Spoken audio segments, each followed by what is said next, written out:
പ്രിയപ്പെട്ടവരെ, ഞങ്ങൾ മറ്റൊരു വിഷയവുമായി നിങ്ങളുടെ മുമ്പിൽ വീണ്ടും വന്നിരിക്കുകയാണ്. നമ്മൾ കുറച്ച് നാളുകൾക്ക് മുമ്പ് റാപ്ചർ അല്ലെങ്കിൽ ആനന്ദത്തിരേകം എന്നുള്ള ഒരു വിഷയം പഠിച്ചിരുന്നു.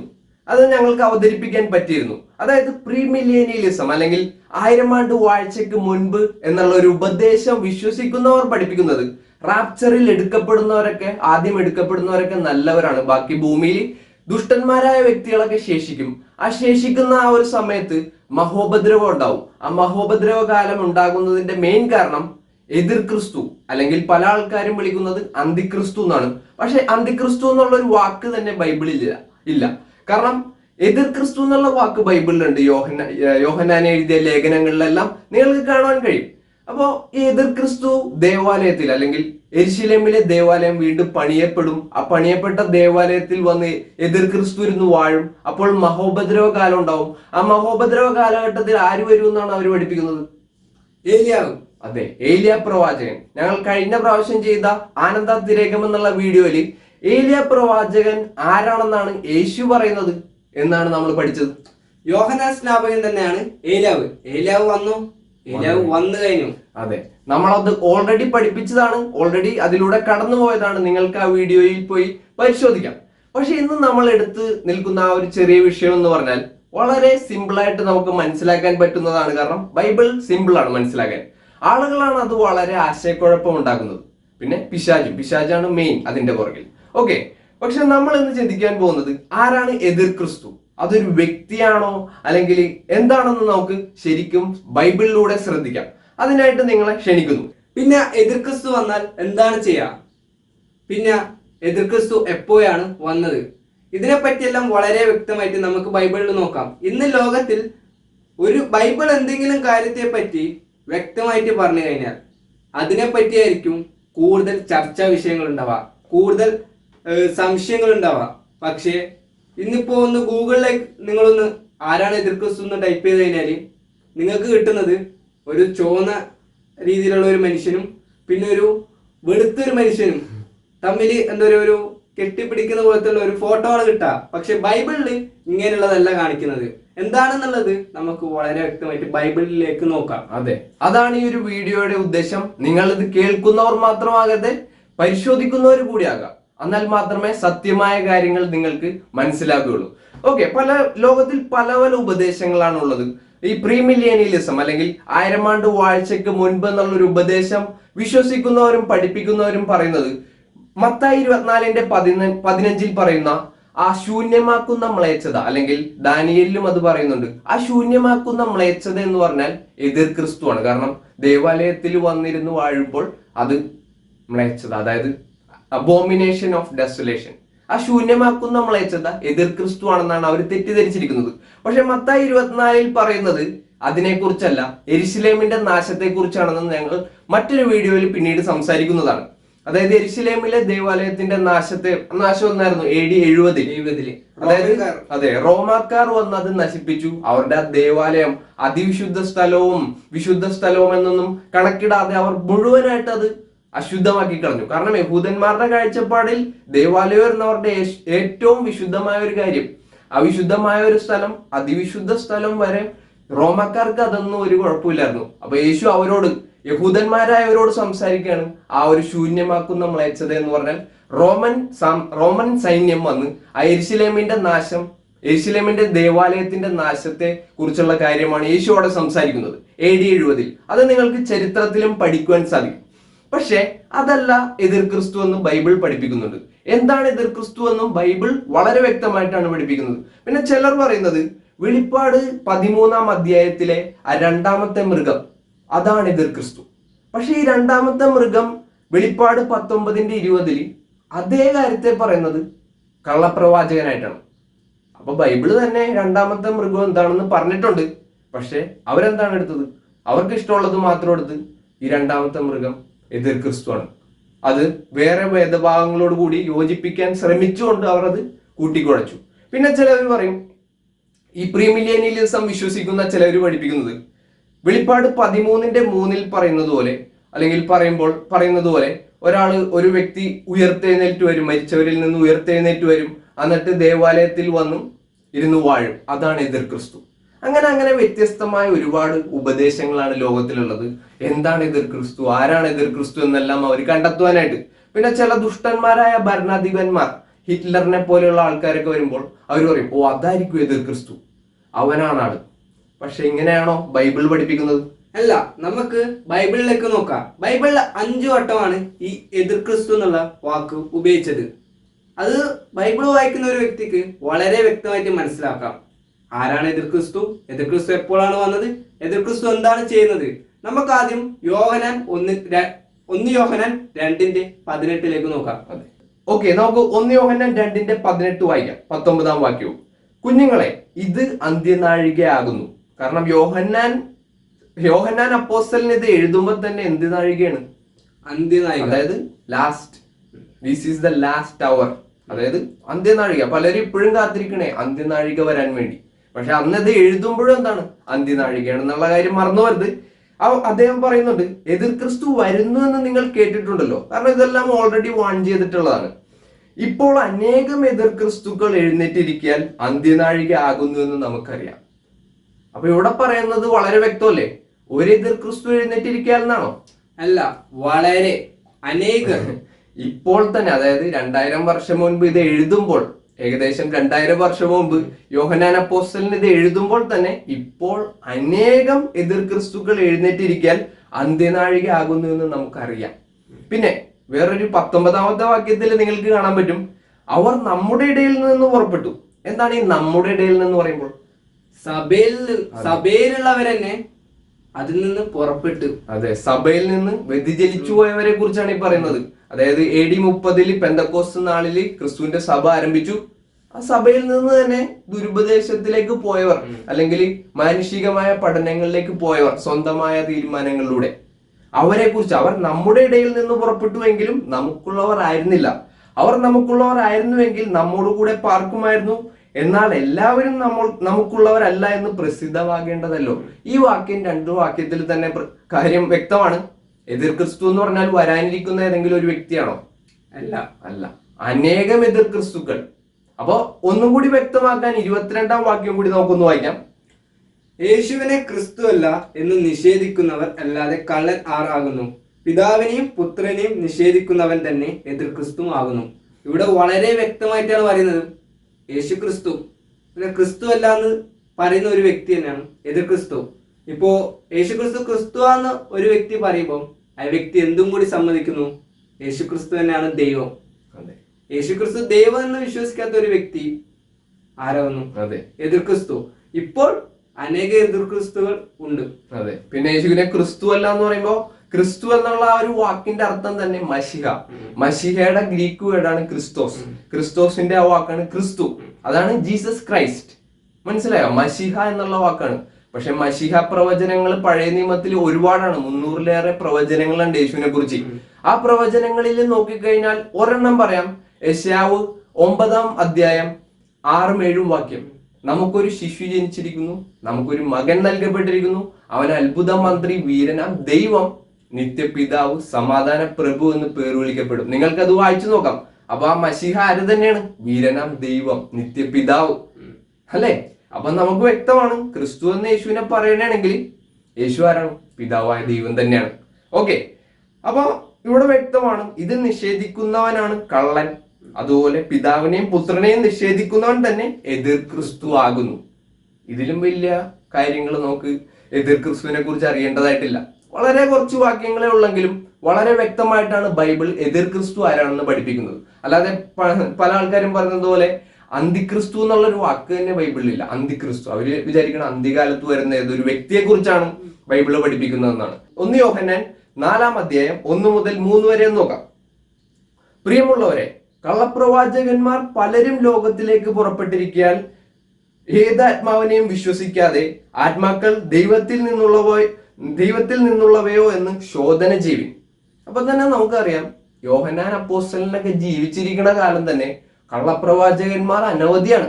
ആ കള്ളപ്രവാചകന്മാര് പഠിപ്പിക്കുന്നത് തന്നെയാണ് ഈ ദുരുപദേശങ്ങൾ. അത് വിശ്വസിക്കാൻ കുറച്ചു പേരാണുള്ളത്, അനേകർ. അതെ, പക്ഷെ നമുക്കിന്ന് കള്ളപ്രവാചകന്മാരെ എങ്ങനെ മനസ്സിലാക്കാൻ പറ്റും? നമ്മളോട് അവര് സംസാരിക്കുമ്പോൾ ചെവിയിൽ എന്തെങ്കിലും വരുമോ? ഓ ഇവൻ കള്ളപ്രവാചകനെ, ഇവനെ കേൾക്കരുത്. അല്ലെങ്കിൽ നമ്മൾ വീട്ടിൽ ചെന്ന് കിടന്നുറങ്ങുമ്പോ ഓ നിങ്ങൾ ആ പോയ മീറ്റിംഗിൽ ആ പ്രാസംഗികൻ കള്ളപ്രവാചകനാണ്, ഇനി അങ്ങോട്ട് പോകരുത്, അങ്ങനെയാണോ? ഞാനൊരു ദിവസം എൻ്റെ അങ്കിള് പറയുന്ന ഒരു കാര്യം കേട്ട്. അങ്കിള് പറഞ്ഞ് അവരൊരു സ്ഥലത്ത് പഠിപ്പിക്കാൻ ചെന്നതാണ്. അപ്പോൾ ആ വ്യക്തി പറഞ്ഞ് എനിക്കൊരു ദർശനം ഉണ്ടായി, ഇന്ന് കുറച്ച് രണ്ടുപേര് വരുന്നുണ്ട്, വളരെ വ്യക്തമായിട്ട് ദൈവ വചനം പഠിപ്പിക്കുന്നത്. പിന്നെ വചനത്തിൽ നിന്ന് സത്യം പഠിപ്പിച്ചപ്പോ പിന്നെ ആ വ്യക്തി ആ വീട്ടിൽ കയറ്റിയിട്ടില്ല. ഒരു വ്യക്തി ദൈവത്തിൽ നിന്നുള്ളതാണെന്ന് എങ്ങനെ മനസ്സിലാക്കും? വചനത്തിലേക്ക് നോക്കും. ഓ ഇവന് ക്രിസ്തുവിന്റെ ആത്മാവുണ്ടോ, എങ്ങനെ നോക്കൂ ഞാൻ, എങ്ങനെ അറിയും? ഞാനിപ്പോ വചനത്തിൽ നോക്കോ, ദൈവം പറയുന്ന പോലെ തന്നെയാണ് ഇവന് ഈ രക്ഷ എടുത്തത്. ഓ അല്ല, ഇവ ദൈവം പറയുന്ന രീതിയിലല്ല രക്ഷ എടുത്തത്. അപ്പൊ ഇവനിൽ ക്രിസ്തുവിന്റെ ആത്മാവില്ല. ക്രിസ്തുവിന്റെ ആത്മാവില്ലാത്തവൻ അവനുള്ളവനല്ല. അപ്പോ എന്ത് തന്നെ ആയാലും നമുക്ക് ദൈവത്തോട് നന്ദി പറയാം. ഒരു വ്യക്തി പഠിപ്പിക്കുന്നത് ശരിയാണോ തെറ്റാണോ നമുക്കിന്ന് വചനത്തിൽ നിന്ന് പരിശോധിക്കാം. അതാണ് ബൈബിളിനെ നമ്മൾ വിളിക്കുന്നത് എന്താ? ദൈവത്തിന്റെ വചനം. ദൈവത്തിന്റെ വചനമാണെന്ന് വിളിച്ചിട്ട് അത് ഷോക്കേസിൽ കയറ്റി വെക്കാനുള്ളതല്ല. നമ്മളതെടുത്ത് വായിക്കാനും അതിൽ ധ്യാനിക്കാനും അത് മനഃപ്പാഠമാക്കാൻ ശ്രമിക്കാം. പല രീതിയിലും നമുക്ക് ദൈവത്തിന്റെ വചനം നമ്മുടെ ഉള്ളിലേക്ക് ആക്കാം. അത് ചെയ്തിട്ടില്ലെങ്കിൽ നമ്മൾ പറ്റിക്കപ്പെടും. ഓക്കെ, അപ്പൊ കള്ളപ്രവാചകന്മാർ അനേകം പോയിട്ടുണ്ട്. നമ്മൾക്കത് പരിശോധിക്കാൻ നമുക്ക് വചനം അറിയണം. 2-ാം വാക്യം 1 യോഹന്നാൻ 4:2. ദൈവാത്മാവിന് ഇതിനാൽ അറിയാം, യേശുക്രിസ്തു ജഡത്തിൽ വന്നു എന്ന് സ്വീകരിക്കുന്ന ആത്മാവൊക്കെയും ദൈവത്തിൽ നിന്നുള്ളത്. ഓക്കെ, യേശുവിനെ സ്വീകരിക്കാത്ത യാതൊരു ആത്മാവും ദൈവത്തിൽ നിന്നുള്ളതല്ല. യേശുവിനെ സ്വീകരിക്കുക എന്ന് പറയുമ്പോൾ എന്താണ്? യേശുവിനെ എനിക്കറിയാം, യേശു ക്രൂശിലൊക്കെ കിടന്ന് ചരിത്രകാരന്മാരൊക്കെ എഴുതിയിട്ടുണ്ട്. പിന്നെ ഈ AD BC എന്നൊക്കെ പറയുമ്പോൾ ബിഫോർ ക്രൈസ്റ്റ് അന്നോ ഡോമിനി, അതായത് in the year of our Lord, ക്രിസ്തു വർഷം എന്നൊക്കെ പറയുമ്പോൾ അത് യേശുവിനെ കുറിച്ചാ. യേശുവിനെ എനിക്കറിയാം, യേശുവിനെ ഞാൻ സ്വീകരിക്കുന്നു. യേശുവിനെ സ്വീകരിക്കാത്ത ആത്മാവൊന്നും ദൈവത്തിൽ നിന്നുള്ളതല്ലല്ലോ. അതാണോ ദൈവം ഉദ്ദേശിക്കുന്നത്? അങ്ങനെ സ്വീകരിക്കാനാണോ? അല്ല, യേശു പറയുന്ന ഓരോ കാര്യങ്ങളും അത് വിശ്വസിക്കുകയും അത് അനുസരിക്കുകയും ചെയ്യണം. ഇപ്പോ യേശു പറയുന്ന ഒരു കാര്യം വിശ്വസിക്കാതെയും അത് പരിശോധിക്കാതെയും എന്താന്ന് പോലും അറിയാതെ ഞാൻ യേശുവിനെ വിശ്വസിക്കുന്നു, യേശു ജീവിച്ചിരുന്നുള്ളത് എനിക്ക് ഉറപ്പാണ്, യേശു ദൈവമാണ് എന്ന് വിശ്വസിക്കുന്നതുകൊണ്ട് ഒരു കാര്യമില്ല. യേശു എന്തിനാണ് ഭൂമിയിൽ വന്നത്, ആർക്ക് വേണ്ടി വന്നത്, ഇതെല്ലാം വിശ്വസിക്കുകയും അനുസരിക്കുകയും ചെയ്യണം. പിന്നെ അത് മാത്രമല്ല, ആരാണ് ബൈബിള് മുഴുവൻ എഴുതിയത്? യേശുക്രിസ്തു. ക്രിസ്തുവിന്റെ ആത്മാവാണ് ഓരോ വ്യക്തിയിലൂടെയും വചനം മുഴുവൻ എഴുതിയിരിക്കുന്നത്. അപ്പോ യേശു ഭൂമിയിൽ വന്നപ്പോൾ സംസാരിച്ച കുറച്ച് വാക്കുകൾ മാത്രം വിശ്വസിക്കാനാണോ നമ്മളോട് പറയുന്നത്? അല്ല, മുഴുവൻ അപ്പോസ്തലന്മാരിലൂടെ സംസാരിച്ചതും പ്രവാചകന്മാരിലൂടെ സംസാരിച്ചതും എല്ലാം യേശു സംസാരിച്ചത് തന്നെയാണ്. അപ്പോ അതും മനസ്സിലാക്കണം. അപ്പൊ യേശുവിനെ സ്വീകരിക്കാത്ത യാതൊരു ആത്മാവും ദൈവത്തിൽ നിന്നുള്ളതല്ല, അത് എതിർ ക്രിസ്തുവിന്റെ ആത്മാവ് തന്നെ. അപ്പൊ യാതൊരാത്മാവ് എന്ന് പറയുമ്പോൾ ഒന്നിലധികം ഉണ്ട്, അതായത് ഒന്നിലധികം ദുരുപദേശങ്ങളെ കുറിച്ചാണ് ഈ പറയുന്നത്. അത് അന്ന് തന്നെ ഉണ്ട്. അതല്ല നമ്മൾ നേരത്തെ വായിച്ചത് 1 യോഹന്നാൻ 2:18 വാക്യം. അനേകം എതിർ ക്രിസ്തുക്കൾ ഇപ്പോഴേ ഉണ്ട് അവിടെ. ഓക്കെ, അത് എതിർ ക്രിസ്തുവിന്റെ ആത്മാവ് തന്നെ. അത് വരുമെന്ന് നിങ്ങൾ കേട്ടിട്ടുണ്ടല്ലോ. അടുത്ത ശ്രദ്ധിച്ചോ, 1 യോഹന്നാൻ 4:3 തന്നെ. അതിപ്പോൾ തന്നെ ലോകത്തിലുണ്ട്. അവനെന്നല്ല പറയണത്, അതൊരു വ്യക്തിയെ കുറിച്ചല്ല, ആ ഒരു ടീച്ചിങ്ങിനെ കുറിച്ചാണ് പറയുന്നത്. ഓക്കെ, അപ്പൊ ഇത് നിങ്ങൾക്ക് വ്യക്തമായിട്ട് മനസ്സിലാക്കാൻ ഇനിയും നിങ്ങൾ ഇത് വായിക്കുക, പരിശോധിക്കുക. ഓക്കെ, നമുക്ക് 2 യോഹന്നാൻ 1:7 കൂടെ എതിർ ക്രിസ്തുവിനെ കുറിച്ച് വളരെ വ്യക്തമായിട്ടാണ് പറയുന്നത്. 2 യോഹന്നാൻ 1:7 വാക്യം. യേശുക്രിസ്തുവിനെ ജഡത്തിൽ വന്നവൻ എന്ന് സ്വീകരിക്കാത്ത വഞ്ചകന്മാർ പലരും ലോകത്തിലേക്ക് പുറപ്പെട്ടിരിക്കുന്നുവല്ലോ. വഞ്ചകനും എതിർ ക്രിസ്തുവും ഇങ്ങനെയുള്ളവനാകുന്നു. നമുക്കറിയാം, ഈ യോഹന്നാൻ അപ്പോസ്തലനെതിരെ എഴുതുന്ന കാലഘട്ടം തന്നെ നോസ്റ്റിക് സിദ്ധാന്തക്കാരൊക്കെ ഉണ്ട്. അവർ പറയുന്നത് യേശുക്രിസ്തു ജഡത്തിലൊന്നും ശരിക്കും വന്നിട്ടില്ല, യേശുക്രിസ്തു ഭൂമിയിലൊന്നും ടച്ച് ചെയ്യാതെയാണ് നടന്നത്. കാരണം യേശുക്രിസ്തു അത്രയും വിശുദ്ധനായിരുന്നു, അതുകൊണ്ട് ഒരു ടച്ച് ചെയ്യാതെ. പിന്നെ പലരും പറയും യേശുക്രിസ്തു ഒരു വ്യക്തിയുടെ ഉള്ളിൽ കയറി എന്നിട്ട് ക്രൂശിക്കുന്ന സമയത്ത് ആ വ്യക്തിയെ വിട്ടുപോയി. അങ്ങനെയുള്ള സമയത്താണ് ആ ക്രൂശിൽ കിടന്നുകൊണ്ട് ആ വ്യക്തി പറഞ്ഞത്, എന്റെ ദൈവമേ നീ എന്നെ കൈവിട്ടതെന്ന്. ഇങ്ങനെയുള്ള എത്രയോ ദുരുപദേശങ്ങളാണ് ലോകത്തിലുള്ളത്. പിന്നെ ചിലവർ പറയും യേശുക്രിസ്തു ശരിക്കും മരിച്ചില്ല, മരിച്ചെന്ന് ചിലവർക്ക് തോന്നിയതാണ്. അങ്ങനെയും ഒരുപാട് ദുരുപദേശങ്ങൾ ലോകത്തിലുണ്ട്. പക്ഷെ ശരിയായ ഉപദേശം നമുക്ക് കിട്ടണമെങ്കിൽ എവിടെ നോക്കണം? ബൈബിൾ മാത്രമാണ് അതിനുള്ള വഴി. നിങ്ങൾക്ക് ഇത് വ്യക്തമായിട്ട് മനസ്സിലാക്കാൻ സാധിക്കും. ഇവിടെ പറയുന്നുണ്ട് യേശുക്രിസ്തുവിനെ ജഡത്തിൽ വന്നവൻ എന്ന് സ്വീകരിക്കാത്ത, യേശുക്രിസ്തുവിനെ എന്ന് പറയുമ്പോൾ യോഹന്നാൻ 1:1 വായിക്കുമ്പോൾ കാണാം, അതിൽ വചനം ഉണ്ടായിരുന്നു, വചനം ദൈവത്തോടു കൂടിയായിരുന്നു, വചനം ദൈവമായിരുന്നു. യേശുക്രിസ്തുവിനെ ജഡത്തിൽ വന്നവൻ എന്ന് സ്വീകരിക്കുമ്പോൾ വചനം ജഡമായി തീർന്നു, കൃപയും സത്യവും നിറഞ്ഞവനായി നമ്മുടെ ഇടയിൽ പാർത്തു എന്നുള്ള കാര്യം കൂടി നമ്മൾ വിശ്വസിക്കേണ്ടി വരും. അല്ലാതെ യേശുക്രിസ്തു ജഡത്തിൽ വന്നു, അതൊരു ചരിത്ര പുരുഷനാണെന്നൊന്നും വിശ്വസിക്കാനല്ല.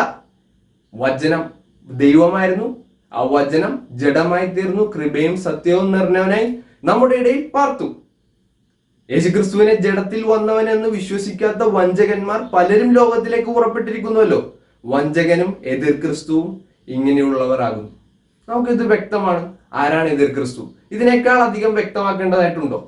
ബൈബിൾ വളരെ വ്യക്തമായിട്ടാണ് ഈ കാര്യത്തെ പറ്റി പറയുന്നത്. അതെ, ഇത് വളരെ ശ്രദ്ധയോട് വായിച്ചു കഴിഞ്ഞാല് ഏതൊരു വ്യക്തിക്കും പെട്ടെന്ന് മനസ്സിലാക്കുന്ന ഒരു കാര്യമാണ്. ഇപ്പോ യേശുക്രിസ്തു ജഡത്തിൽ വന്നു. ഇപ്പോ പലരും പറയുന്നത് കേൾക്കാം, യേശുവിന് ശക്തി ഉണ്ടായി, വളരെ ശക്തി ഉണ്ടായി, നമ്മളെ പോലെയല്ല, അതുകൊണ്ട് യേശു പാപമൊന്നും ചെയ്യാതെ ജീവിച്ചു. ശരിയാണ്, യേശുവിൽ ദൈവത്തിന്റെ ആത്മാവുണ്ടായി. ഇന്നൊരു ക്രിസ്ത്യാനിക്കും ദൈവത്തിന്റെ ആത്മാവുണ്ട്. അപ്പോ ഒരു ക്രിസ്ത്യാനിക്കും യേശു നടന്നതുപോലെ നടക്കാനും പറ്റും, അതുപോലെ തന്നെ ജീവിക്കാനും പറ്റും. ഇതൊന്നും വിശ്വസിക്കാത്ത ഒരു വ്യക്തിയാണ് എതിർ ക്രിസ്തു. ഈ ഒരു കാര്യം വളരെ വ്യക്തമായിട്ടാണ് ഇവിടെ പറയുന്നത്. അത് ഒരാളല്ല, അനേകരാണ്. അതെ, ഒരു വ്യക്തിയല്ല, പക്ഷെ ഉപദേശമാണ്, ആ ഒരു പഠിപ്പിക്കൽ. അതുകൊണ്ടാണ് അവിടെ പറയുന്നത് അതിപ്പോൾ തന്നെ ലോകത്തിലുണ്ടല്ലോ. അതെന്ന് പറയുമ്പോൾ ഒരു വ്യക്തിയെ കുറിച്ചല്ല, ഒരു വ്യക്തിയല്ല. ഓക്കെ, 2 തെസ്സലോനിക്കർ 2 മുതൽ നോക്കാം. എന്തുകൊണ്ടാണ് അനവധി ആൾക്കാർ എതിർ ക്രിസ്തു ഒരു വ്യക്തിയാണ്, അല്ലെങ്കിൽ വരാനിരിക്കുന്ന ഒരു വ്യക്തിയാണ്, അല്ലെങ്കിൽ ദേവാലയത്തിലിരുന്ന് വാഴാൻ പോകുന്ന ഒരു വ്യക്തിയാണെന്ന് പഠിപ്പിക്കുന്നത്? അതിന് ആൻസർ കിട്ടണമെങ്കിൽ 2 തെസ്സലോനിക്കർ 2 ഇവിടെ എതിർ ക്രിസ്തുവിനെ കുറിച്ചല്ല പറയുന്നത്. പക്ഷെ പലരും അവിടെ എതിർ ക്രിസ്തു എന്നുള്ള ഒരു പേര് പോലും എഴുതിയിട്ടില്ലെങ്കിലും ഈ വാക്യം എടുത്തിട്ട് ഇത് എതിർ ക്രിസ്തുവിനെ കുറിച്ചാണ് പറയുന്നതെന്ന് അങ്ങോട്ട് ഉപസംഹരിക്കും, അല്ലെങ്കിൽ കൺക്ലൂഡ് ചെയ്യും. എന്നിട്ട് അവരുടേതായ ഉപദേശം അങ്ങോട്ട് ഉയർത്തും. അതായത് ഇവിടെ ഇതാണ് പറയുന്നത്, 2 തെസ്സലോനിക്കർ 2 കർത്താവിന്റെ ദിവസം, അതായത് കർത്താവിന്റെ നാൾ അടുത്തിരിക്കുന്നു എന്ന് വെച്ച് നിങ്ങൾ വല്ല ആത്മാവിനാലോ വചനത്താലോ ഞങ്ങൾ എഴുതിയെന്ന ഭാവത്തിലുള്ള ലേഖനത്താലോ സുബോധം വിട്ട് വേഗത്തിൽ ഇളകുകയും ഞെട്ടിപ്പോകുകയും അരുത്. നമ്മൾ ഇത് വായിക്കുമ്പോൾ, പൗലോസ് അപ്പോസ്തലൻ ഇത് എഴുതുമ്പോൾ, ആ കാലഘട്ടത്തിൽ തന്നെ അവരുടെ പേരിൽ, പൗലോസ് അപ്പോസ്തലന്റെയും യോഹന്നാൻ അപ്പോസ്തലന്റെയും പത്രോസിന്റെയും എല്ലാം പേരിൽ പല പല സുവിശേഷങ്ങളൊക്കെയാണ് എഴുതിക്കൊണ്ടിരിക്കുന്ന ആളുകൾ, കള്ളപ്രവാചകന്മാർ. തോമസിന്റെ സുവിശേഷമൊക്കെ ഉണ്ട് ലോകത്തിൽ. അതൊന്നും ബൈബിളിലേക്ക് അംഗീകരിക്കപ്പെടാത്തതാണ്. കാരണം എന്താണ്? അതെല്ലാം വളരെ വ്യത്യസ്തമാണ് ബാക്കിയുള്ളതിനെയൊക്കെ എല്ലാം വെച്ച് നോക്കുമ്പോൾ. അതുകൊണ്ടാണ് അത് അംഗീകരിക്കാത്തത്. അപ്പൊ പേര് വെച്ചിട്ട് എഴുതണേണ് കള്ളപ്രവാചകന്മാർ. അതുകൊണ്ടാണ് പൗലോസ് അവരെ വാൺ ചെയ്യണത്, മുന്നറിയിക്കണത്, നിങ്ങൾ വല്ല ആത്മാവിനാലോ വചനത്താലോ ഞങ്ങൾ എഴുതി എന്ന ഭാവത്തിലുള്ള ലേഖനത്താലോ സുബോധം വിട്ട് വേഗത്തിൽ ഇളകുകയും ഞെട്ടിപ്പോകുകയും അരുത്. കാരണം അവരോട് ഉറച്ചു നിൽക്കാനാണ് പറയണത്. കാരണം ഗലാത്യ ലേഖനത്തിൽ നമുക്ക് കാണാം, അവർ ഉറച്ചു നിന്നോ? ഇല്ല, അവര് പെട്ടെന്ന് തന്നെ തെറ്റിപ്പോവാണ് ചെയ്തത്. 1-ാം അധ്യായം നിങ്ങൾക്ക് വായിക്കുമ്പോൾ കാണാം, ക്രിസ്തുവിന്റെ കൃപയാൽ നിങ്ങളെ വിളിച്ചവനെ വിട്ട് ഇത്രയും വേഗത്തിൽ വേറൊരു സുവിശേഷത്തിൽ നിങ്ങൾ മറിയുന്നത് കൊണ്ട് ഞാൻ ആശ്ചര്യപ്പെടുന്നു. അത് വേറൊരു സുവിശേഷം എന്നല്ല, ചിലർ നിങ്ങളെ കലക്കി. അവിടെ വളരെ വ്യക്തമായിട്ട് പറയുന്നുണ്ട്, ചിലർ നിങ്ങളെ കലക്കി ക്രിസ്തുവിന്റെ സുവിശേഷം മറിച്ചു കളവാൻ ഇച്ഛിക്കുന്നു. ഇപ്പോ ഒരു വ്യക്തി പറയുന്നതിലാണോ കാര്യം? അല്ല, അപ്പോസ്തലന്മാര് യേശുവിന്റെ ആത്മാവില് പറഞ്ഞ സുവിശേഷത്തിന് വിപരീതമായി. ഇനി സ്വർഗത്തിൽ നിന്നൊരു ദൂതൻ എന്ന് പറഞ്ഞാലും അവൻ ശപിക്കപ്പെട്ടാണെന്നാണ് ബൈബിള് പറയുന്നത്. നമ്മളത് വളരെ കെയർഫുൾ ആയിട്ട് എടുക്കുക, ആ വാർണിംഗ്. അത് ആ മുന്നറിയിപ്പ് നമ്മൾ സ്വീകരിക്കാതെ വെറുതെ കണ്ണടച്ച് ജീവിക്കുന്നവരാകരുത്. 2 തെസ്സലോനിക്കർ 2 മുതലാണ് നമ്മളിപ്പോ വായിച്ചത്. അപ്പൊ ആരും നിങ്ങളെ ചതിക്കരുത്, അല്ലെങ്കിൽ സുബോധം വിട്ട് വേഗത്തിൽ ഇളകുകയോ ഞെട്ടിപ്പോകുകയോ അരുതെന്ന് 2-ാം വാക്യം പറയുമ്പോൾ 3-ാം വാക്യം, ആരും ഏതു വിധേനയും നിങ്ങളെ ചതിക്കരുത്. ചതിക്കാതിരിക്കണമെങ്കിൽ നമ്മൾ എന്തായിരിക്കണം? എപ്പോഴും അലേർട്ടായിരിക്കണം, അറിവുള്ളവരായിരിക്കണം. അറിവ് എവിടെ നിന്ന് കിട്ടണം? വചനത്തിൽ നിന്ന്, ബൈബിളിൽ നിന്ന് മാത്രം. ആദ്യമേ വിശ്വാസത്യാഗം സംഭവിക്കുകയും, ഇവിടെയാണ് എതിർ ക്രിസ്തു ആണെന്ന് പലരും പറയണത്. ആദ്യമേ വിശ്വാസത്യാഗം സംഭവിക്കുകയും നാശയോഗ്യനും അധർമ്മമൂർത്തിയുമായവൻ വെളിപ്പെടുകയും വേണം. അവിടെ എതിർ ക്രിസ്തു എന്ന് പറയണ്ട. ഇല്ല, അവിടെ പറയണത് വിശ്വാസ ത്യാഗം സംഭവിക്കുകയും നാശയോഗ്യനും അധർമ്മമൂർത്തിയുമായവൻ വെളിപ്പെടുകയും വേണം. ഓക്കെ, അപ്പൊ നമുക്ക് കാണാം വിശ്വാസ ത്യാഗം എന്ന് പറഞ്ഞാൽ എന്താണ്? വിശ്വാസത്തിൽ നിന്ന് ഒഴിവായി പോകുന്നത്, അതായത് വിട്ടുപോകുക, വിശ്വാസം ത്യജിച്ചു കളയുക.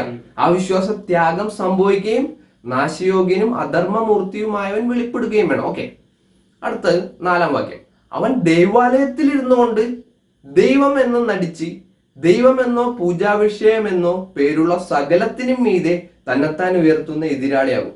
ഇതേ പൗലോസ് തന്നെ കൊരിന്ത്യ ലേഖനത്തിൽ എന്താണ് എഴുതിയിരിക്കുന്നത്?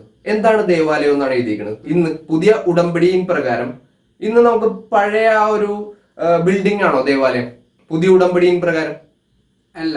ബൈബിളില് എന്താണെന്ന് പറയുന്നത് നമുക്കിപ്പോ നോക്കാം. അതായത് 1 കൊരിന്ത്യർ 3:16 നിങ്ങൾ ദൈവത്തിന്റെ മന്ദിരമെന്നും, മന്ദിരം എന്ന് പറയുന്നത് ഇംഗ്ലീഷിൽ പറയണത് ടെമ്പിൾ, നിങ്ങൾ ദൈവത്തിന്റെ മന്ദിരമെന്നും ദൈവത്തിന്റെ ആത്മാവ് നിങ്ങളിൽ വസിക്കുന്നുവെന്നും അറിയുന്നില്ലയോ? അപ്പൊ സഭയാണ് എന്ത്? ദൈവത്തിന്റെ ആലയം. പുതിയ ഉടമ്പടിயின் പ്രകാരം ഇതിനെതിരായിട്ടായിരിക്കോ പൗലോസ് 2 തെസ്സലോനിക്കറിൽ സംസാരിക്കുന്നത്? ദേവാലയത്തിൽ ഇങ്ങ് വരാനിരിക്കുന്ന ഒരാൾ വന്നിരുന്നു വാഴും, അധർമ്മമൂർത്തി, എതിർ ക്രിസ്തു എന്നൊക്കെ പറയുമോ പൗലോസ്?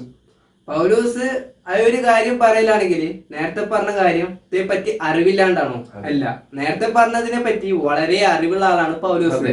അപ്പൊ ഈ പറഞ്ഞതും എന്തിനെ പറ്റിയാന്നുള്ളത് വളരെ കാരണം ക്രിസ്തുവിന്റെ ആത്മാവാണ് പൗലോസിലൂടെ ഇത് സംസാരിക്കുന്നത്.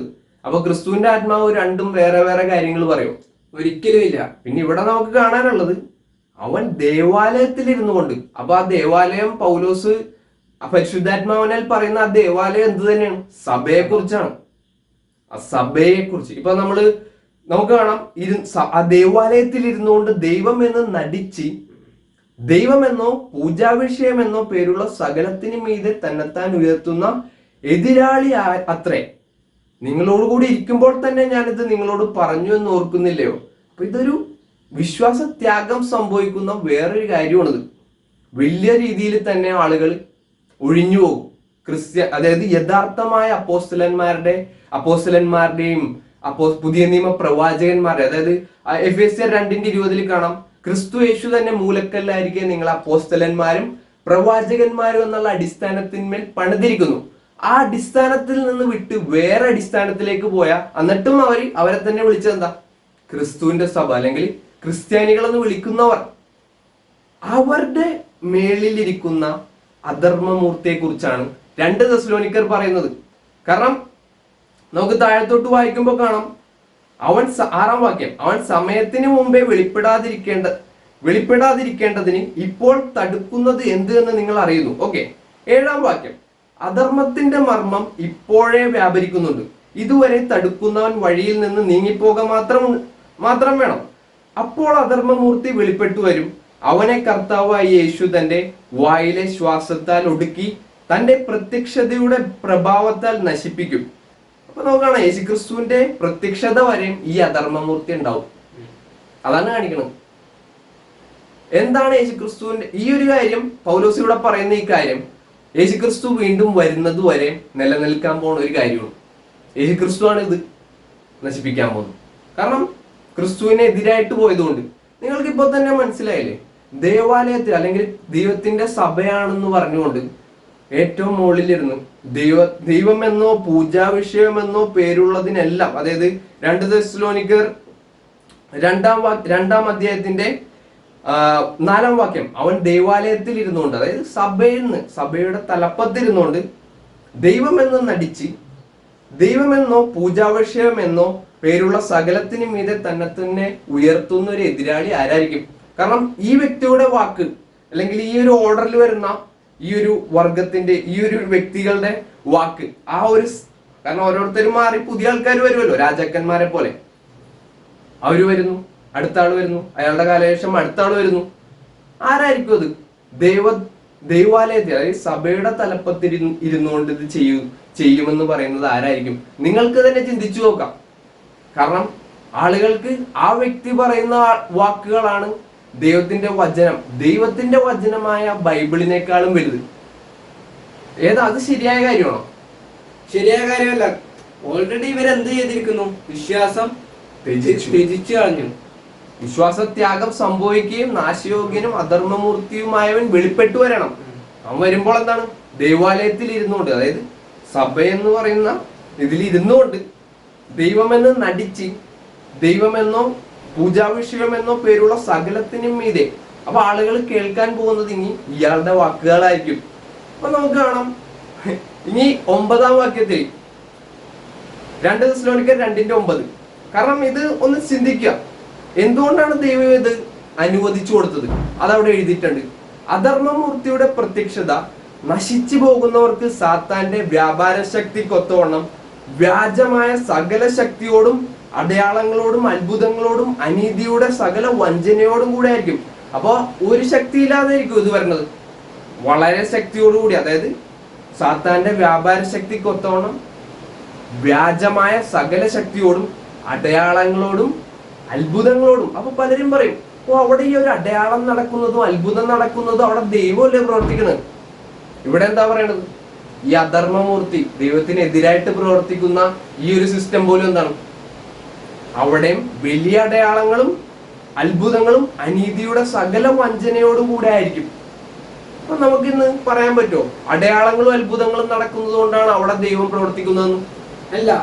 നമ്മള് ഇന്ന് എന്താണ് നോക്കേണ്ടതെന്നുള്ളത് താഴത്തെ വാക്യത്തിൽ വളരെ വ്യക്തമായിട്ട് പറയുന്നുണ്ട്. ഇപ്പോ അടയാളം തേടിക്ക് ഒരു വ്യക്തി പോകുന്നതാണെങ്കിൽ ആ വ്യക്തിക്ക് വചനത്തിലേക്കാണ് നോക്കേണ്ടത്. വചനം എന്താണോ പറയുന്നത് അത് തേടി പോണം, അല്ലാതെ അടയാളം തേടിയിട്ട് അല്ല. അതെ, ഇവിടെ നല്ല മഴയുണ്ട്. 10-ാം വാക്യം, അവർ രക്ഷിക്കപ്പെടുവാൻ തക്കവണ്ണം സത്യത്തെ സ്നേഹിച്ച്. അവിടെ മെയിൻ പ്രശ്നം ആളുകൾ ഇതിന്റെയൊക്കെ പുറകെ പോണത്, അല്ലെങ്കിൽ ഈ വിശ്വാസം ത്യജിക്കണത്, വിശ്വാസത്യാഗം വരെ സംഭവിക്കണത് എന്തുകൊണ്ടാണെന്നറിയോ? അവര് രക്ഷിക്കപ്പെടുവാൻ തക്കവണ്ണം സത്യത്തെ സ്നേഹിച്ച് കൈക്കൊള്ളായികയാൽ തന്നെ അവർക്ക് സത്യമല്ല വലുത്, ഈ കാര്യങ്ങളാണ്, ഭൗതികമായ കാര്യങ്ങളാണ് വലുത്. അല്ലെങ്കിൽ അവർക്ക് സുഖകരമായ കാര്യങ്ങളെ പറയുന്നത് കേൾക്കുന്നതാണ് അവർക്ക് വലുത്. അതുകൊണ്ടാണ് അങ്ങനെ ഭവിക്കണത്. ദൈവം അത് അനുവദിച്ചു കൊടുത്ത്. നിങ്ങൾക്ക് സത്യം വേണോ? ഇവിടെ ഒന്നുമില്ല, നിങ്ങൾക്ക് ഭൗതികമായ ഒരു കാര്യവും ലഭിക്കില്ലായിരിക്കാം, പക്ഷെ ഇവിടെ സത്യമുണ്ട്. ഈ സത്യം നിങ്ങൾ അനുസരിച്ചാൽ, ഇത് നിങ്ങൾ ഫോളോ ചെയ്താൽ നിങ്ങൾക്ക് നിത്യജീവൻ ലഭിക്കും. അതാണ് ദൈവം പറയുന്നത്. പക്ഷെ ഇവിടെ ഈ സ്ഥലത്ത് അത്ഭുതങ്ങളും അടയാളങ്ങളും സകലവിധ ഇതൊക്കെ ഉണ്ടാവും. പക്ഷെ ഇവിടെ സത്യവും പഠിപ്പിക്കുന്നുണ്ടോ ഇല്ലെന്ന് നമുക്ക് എങ്ങനെ മനസ്സിലാക്കാം? ബൈബിളിലേക്ക് പോകാം. ഫോണിലേക്കല്ല, ഫോണിൽ ബൈബിൾ ഉണ്ടെങ്കിൽ അതിലേക്ക് പോക്കോ, അല്ലെങ്കിൽ ബൈബിളിലേക്ക് പോവാം. പിന്നെ 11-ാം വാക്യം നിങ്ങൾക്ക് കാണാൻ പറ്റും, സത്യത്തെ വിശ്വസിക്കാതെ അനീതിയിൽ രസിക്കുന്ന ഏവർക്കും ന്യായവിധി വരേണ്ടതിന് ദൈവം അവർക്ക് ഭോഷ്ക് വിശ്വസിക്കുമാറ് വ്യാജത്തിന്റെ വ്യാപാര ശക്തി അയക്കുന്നു. ദൈവമാണ് ഇത് അനുവദിച്ചു കൊടുത്തിരിക്കുന്നത്. കാരണം അവരാ കള്ളം വിശ്വസിച്ചോട്ടെ, ഈ ഒരു ശക്തിയും ഇതൊക്കെ പ്രവർത്തിക്കാൻ ദൈവം, സാത്താന്റെ വ്യാപാര ശക്തി അവിടെ പ്രവർത്തിക്കാൻ ദൈവം ഇത് അനുവദിച്ചു കൊടുത്തേക്കണേണ്. അവർക്ക് എന്താണ് വലുതെന്ന് നോക്കട്ടെ. സത്യം സ്നേഹിക്കുന്നവരെന്താവും? എപ്പോഴും സത്യത്തെ തേടി വരും. കാരണം യേശു പറഞ്ഞു, സത്യം നിങ്ങൾ അറിയുകയും സത്യം നിങ്ങളെ സ്വതന്ത്രരാക്കുകയും ചെയ്യും. അത് നിങ്ങൾ അന്വേഷിച്ചാൽ നിങ്ങൾക്ക് കണ്ടെത്തുവാനും സാധിക്കും. പക്ഷെ അല്ലാത്തവരെന്താണ്? സത്യത്തെ വിശ്വസിക്കാതെ അനീതിയിൽ രസിക്കുന്ന ഏവർക്കും ന്യായവിധി വരേണ്ടതിന് ദൈവം അവർക്ക് ഭോഷ്ക് വിശ്വസിക്കുമാറ് വ്യാജത്തിന്റെ വ്യാപാര ശക്തി അയക്കുന്നു. ദൈവം അനുവദിച്ചു കൊടുത്തു. ഇതേ കാര്യം തന്നെ പൗലോസ് അപ്പോസ്തലൻ 1 തിമോത്തിയോസ് 4:1 മുതൽ 3 വരെയുള്ള വാക്യങ്ങളിലും പറയുന്നുണ്ട്, ടച്ച് ചെയ്ത് പോകുന്നുണ്ട്. കാരണം ആ വിശ്വാസ ത്യാഗം സംഭവിക്കും എന്ന് പറയുന്നുണ്ടല്ലോ 2 തെസ്സലോനിക്കറിലെ. അതുപോലെ തന്നെ 1 തിമോത്തിയോസ് 4:1 മുതൽ 3 വരെ നോക്കാം. എന്നാൽ ഭാവി കാലത്ത് ചിലർ വ്യാജാത്മാക്കളെയും ഭൂതങ്ങളുടെ ഉപദേശങ്ങളെയും ആശ്രയിച്ച് ഭോഷ്ക് പറയുന്നവരുടെ കപടത്താൽ, കാരണം അവിടെയും പറയുന്നതാണ്, ഭോഷ്ക് പറയുന്നവരുടെ കപടത്താൽ വിശ്വാസം ത്യജിക്കും. വിശ്വാസത്യാഗവും വിശ്വാസം ത്യജിക്കും സെയിമാണ് എന്ന് ആത്മാവ് വെളിവായി പറയുന്നു. 1 തിമോത്തിയോസ് 4:1 വായിച്ചത്. അവർ സ്വന്തം മനസാക്ഷിയിൽ ചൂടുവെച്ചവരായി. നേരത്തെ പറഞ്ഞില്ല, ആ ധർമ്മമൂർത്തിയും ആ ഒരു ദൈവമെന്ന് നിരൂപിച്ച് ദൈവത്തിനും എന്താണ് പൂജാവിഷയം എന്നുള്ള സകല കാര്യത്തിനും മീതെയായിട്ട് തന്നെ വെക്കാൻ പോകുന്നൊരു സിസ്റ്റം അധർമ്മമൂർത്തി. അതുപോലെ തന്നെ 1 തിമോത്തിയോസ് 4:3 അവർ എന്താണ്, 4:2 അവർ സ്വന്തം മനസാക്ഷിയിൽ ചൂടുവെച്ചവരായി വിവാഹം വിലക്കുകയും. ആരാണ് വിവാഹം വിലക്കണമെന്ന് നിങ്ങൾക്ക് ചിന്തിക്കാം. വിശ്വാസികൾ സ്തോത്രത്തോടെ അനുഭവിപ്പാൻ ദൈവം സൃഷ്ടിച്ച ഭോജ്യങ്ങളെ വർജിക്കണമെന്ന് കൽപ്പിക്കുകയും ചെയ്യും. ചില ദിവസങ്ങൾ ഇത് കഴിക്കാൻ പാടില്ല, ഈ ഒരു കാര്യം ഈ ദിവസം കഴിയുമ്പോൾ നിങ്ങൾക്ക് ഇത് കഴിക്കാം എന്നൊക്കെ പഠിപ്പിക്കുന്നത് ആരാണ്? നിങ്ങൾക്ക് തന്നെ ചിന്തിക്കാം. വിവാഹം കഴിക്കരുത്, അല്ലെങ്കിൽ ഈ ഒരു പുരോഹിത വർഗം വിവാഹം കഴിക്കാനേ പാടില്ല എന്നൊക്കെ പറയുന്നത് ആരായിരിക്കും? നിങ്ങൾക്ക് ചിന്തിക്കാം. പിന്നെ ദൈവത്തെക്കാളും മനുഷ്യര് കേൾക്കാൻ ആഗ്രഹിക്കുന്ന സഭയുടെ തലപ്പത്തൊക്കെ ഇരിക്കുന്നു എന്ന് പറയുന്ന ആളുകളൊക്കെ ആരായിരിക്കും? നിങ്ങൾക്ക് ചിന്തിക്കാം. ഏതാണ് വലുത്? ദൈവത്തിന്റെ വചനമാണോ മനുഷ്യന്റെ വാക്കുകളാണോ വലുത്? അവരെത്ര ഹൈറ്റിൽ ഇരിക്കുന്നു എന്ന് മനുഷ്യൻ പറഞ്ഞാലും ദൈവത്തെക്കാളും വലുതായിട്ട് ആരാണുള്ളത്? ആരും തന്നെ ഇല്ല, ആരുമില്ല. ദൈവത്തിന്റെ വചനം എവിടെ മാത്രമേ ഉള്ളൂ? ബൈബിളിൽ മാത്രമേ ഉള്ളൂ. കാരണം ഇതാണ് നമുക്ക് ചിന്തിക്കാവുന്നേ ഉള്ളൂ. പക്ഷെ എതിർ ക്രിസ്തുവിനെ കുറിച്ചുള്ള ഒരു വീഡിയോ ആണിത്. എതിർ ക്രിസ്തു ദേവാലയത്തിൽ വന്നിരുന്നു വാഴും എന്നൊക്കെ പറയുന്നത് ഈ 2 തെസ്സലോനിക്കരിൽ നിന്നൊക്കെ എടുത്തിട്ടാണ് അവർ പറയുന്നത്. കാരണം ദേവാലയം എന്ന് പറയുമ്പോൾ അവർക്ക് എന്താണെന്ന് പോലും മനസ്സിലായിട്ടില്ല ശരിക്കും. ഇന്ന് പുതിയ ഉടമ്പടിയും പ്രകാരം ദൈവത്തിന്റെ ആലയം സഭയാണ്. അല്ലാതെ യെരുശലേമിൽ ഇങ്ങനൊരു ദേവാലയം പണിതാൽ തന്നെ, ഇതുവരെ പണിതിട്ടില്ല, അത് പൊളിച്ചു കഴിഞ്ഞിട്ട് പണിതാൽ തന്നെ ദൈവം അതിൽ വന്ന് വസിക്കുമോ? ഇല്ല. ദൈവം ക്രിസ്ത്യാനികളിലാണെന്ന് വസിക്കുന്നതെന്ന് നമ്മൾ പുതിയ നിയമം വായിക്കുമ്പോൾ വളരെ വ്യക്തമായിട്ട് മനസ്സിലായി. പഴയ നിയമത്തിൽ ദാവീദ് ദേവാലയം പണിയാൻ പോയപ്പോ പറഞ്ഞില്ലേ, നീ എനിക്ക് സ്വർഗ്ഗം എന്റെ സിംഹാസനം, ഭൂമി എന്റെ പാദപീഠം, എനിക്ക് വസിക്കാനായിട്ട് നിങ്ങൾ എവിടെയാണ് ഇത് ദേവാലയം പണിയാൻ പോണത്? എന്നെ എവിടെയാണ് കണ്ടെയ്ൻ ചെയ്യാൻ പറ്റണം, അല്ലെങ്കിൽ ഒതുക്കാൻ പറ്റണത്? ഈ ദൈവം അതാണ് പറയുന്നത്. അപ്പോൾ പിന്നെയും ഒരു ചെറിയൊരു ദേവാലയം പണിത് അവിടെ വെച്ച് കഴിഞ്ഞാൽ ദൈവം അതിൽ വന്ന് വസിക്കും. ദൈവം അതൊക്കെ ഒരു പഴയ നിയമത്തിലെ നിഴലുകളാണ് കാണിച്ചത്. ആ നിഴലുകളിലേക്ക് വീണ്ടും ദൈവം പോകും. ഇത്രയും കൊണ്ടുവന്നിട്ട് ക്രിസ്ത്യാനികളുടെ ഉള്ളില്, അതായത് സഭയുടെ ഉള്ളിൽ വസിക്കാൻ ദൈവത്തിന് സാധിക്കുമെങ്കിൽ, ഓരോ ക്രിസ്ത്യാനിയുടെ ഉള്ളിലും ദൈവത്തിന്റെ ആത്മാവിന് വസിക്കാൻ സാധിക്കുമെങ്കിൽ പിന്നെ ഇനിയും അതാണോ മനോഹരം? അല്ലെങ്കിൽ ഒരു ബിൽഡിംഗ് ഉണ്ടാക്കി വെച്ചിട്ട് അവിടെ എല്ലാ വർഷവും അവർ 3 പ്രാവശ്യം പഴയ നിയമത്തിൽ പോയി, അതായത് പെസഹ പെരുന്നാള്, കൂടാര പെരുന്നാള്, പിന്നെ വാരോത്സവ പെരുന്നാള്, ഈ പെരുന്നാളുകളിലൊക്കെ വീണ്ടും പോയിക്കൊണ്ടിരിക്കാനാണോ ദൈവം ഇതൊക്കെ ചെയ്തത്? ക്രിസ്തുവിന്റെ യാഗം നൽകിയത് ഇതിനാണോ? ചിന്തിച്ചു നോക്കുക.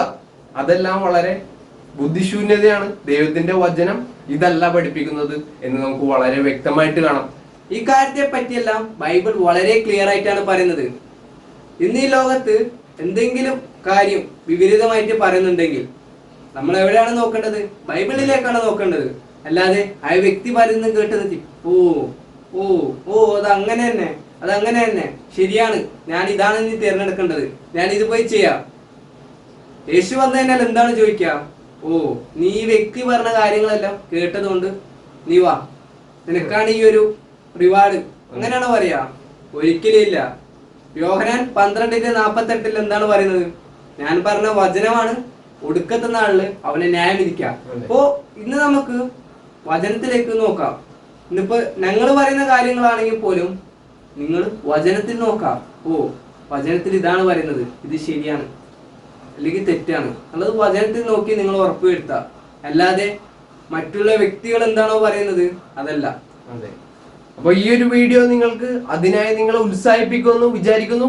ഇനിയും നിങ്ങൾക്ക് ഇതിനോടുള്ള ചോദ്യങ്ങൾ ഉണ്ടെങ്കിൽ ഞങ്ങളെ വിളിക്കാം, അല്ലെങ്കിൽ വാട്സാപ്പിൽ മെസ്സേജ് അയക്കാം. കമന്റുകളിലേക്ക് അധികം ഞങ്ങൾ ഇറങ്ങാറില്ല, കാരണം അത് അധികം ഫലം പുറപ്പെടുവിക്കാറില്ല. അതുകൊണ്ടാണ് അതിലേക്ക് ഇറങ്ങാത്തത്. അപ്പൊ നിങ്ങൾക്ക് ഞങ്ങൾ അവിടെ കോണ്ടാക്ട് ഡീറ്റെയിൽസ് എല്ലാം ഇട്ടേക്കാം. നിങ്ങൾക്ക് പരിശോധിക്കാം, പഠിക്കാം. ഇനിയും ചോദ്യങ്ങളുണ്ടെങ്കിൽ ഞങ്ങളോട് അറിയിക്കാം. എന്തെങ്കിലും ചോദ്യങ്ങളുണ്ടെങ്കിൽ ഇട്ടാൽ അതിനെപ്പറ്റി പഠിച്ചിട്ട് നല്ലൊരു വീഡിയോ നിങ്ങൾക്ക് ഞങ്ങൾ അവതരിപ്പിക്കാം. ഓക്കെ, ഈ ഒരു വീഡിയോ നിങ്ങൾക്ക് ഫലപ്രദമായി ഉപയോഗപ്രദമായി തീരട്ടെ എന്ന് പ്രാർത്ഥിച്ചുകൊണ്ട് ഞങ്ങളുടെ ഈ ഒരു വീഡിയോ അവസാനിപ്പിക്കുന്നു. Thank you.